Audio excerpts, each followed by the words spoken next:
Rashtrawadi Congress party Sharadchandra Pawar गटाचे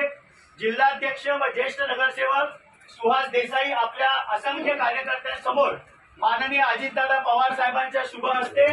राष्ट्रवादी काँग्रेस पक्षामध्ये प्रवेश करत आहे।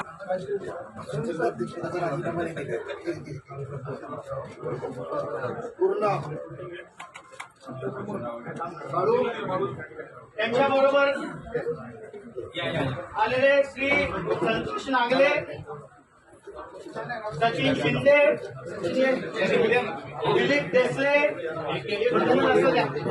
रविराज वैद्य, सतीश शेट्टी, अजित आरोटे, अमित आरोटे, गौरव देसाई,